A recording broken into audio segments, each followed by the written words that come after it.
प्यारे दोस्तों, यह डिक्टेशन 400 शब्द की 80 शब्द प्रति मिनट की गति से 5 मिनट में बोली जाएगी। रेडी, स्टार्ट करते ही डिक्टेशन शुरू हो जाएगी। Ready, start. महोदय, संसद सत्र के स्थगन के दौरान हुए क्रांतिकारी परिवर्तनों की जानकारी सदन को देने के लिए मैं आज खड़ा हुआ हूँ। भारत ने 11 मई को सफलतापूर्वक 3 भूमिगत परमाणु परीक्षण किए। 13 मई को 2 और भूमिगत परमाणु परीक्षण करने के साथ ही नियोजित परीक्षणों की यह प्रक्रिया पूरी हो गई है। मैं सदन से अनुरोध करूंगा कि वह मेरे साथ उन वैज्ञानिकों, इंजीनियरों और सैनिकों को ढेरों बधाइयां दें, जिनकी उपलब्धियों ने हम में नए सिरे से राष्ट्रीय सम्मान और आत्मविश्वास भर दिया है। पैराग्राफ। महोदय, मैं अपने इस वक्तव्य के साथ इस अवसर पर सदन के समक्ष एक दस्तावेज भी प्रस्तुत कर रहा हूं, जिसका विषय है भारत की परमाणु नीति का विकास। 1947 में भारत का एक स्वतंत्र देश के रूप में उदय हुआ। दुनिया के देशों के बीच जब उसने अपना सही स्थान प्राप्त करने के कदम बढ़ाए थे, तब परमाणु युग शुरू हो चुका था। हमारे उस समय के नेताओं ने यह महत्वपूर्ण फैसला किया कि भारत आत्मनिर्भरता के रास्ते पर चलेगा। वह अपनी नीतियों और कार्यों में स्वतंत्र रुख अपनाएगा।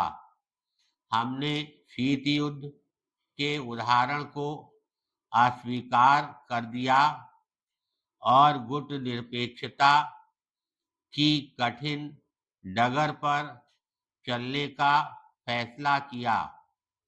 हमारे नेताओं को यह भी लगा कि परमाणु हथियारों से रहित दुनिया से न केवल भारत की सुरक्षा बढ़ेगी, बल्कि इससे दुनिया के अन्य देशों की भी सुरक्षा बढ़ेगी। इसीलिए हमारी विदेश नीति का आधार निशस्त्रीकरण को बनाया गया था और आज भी हमारी विदेश नीति का मूल आधार यही है। पैराग्राफ।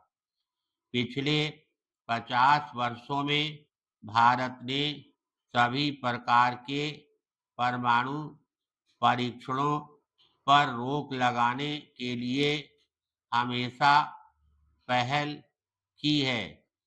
आज हम प्रथम प्रधानमंत्री पंडित जवाहरलाल नेहरू की पुण्यतिथि पर उन्हें श्रद्धांजलि अर्पित कर रहे हैं।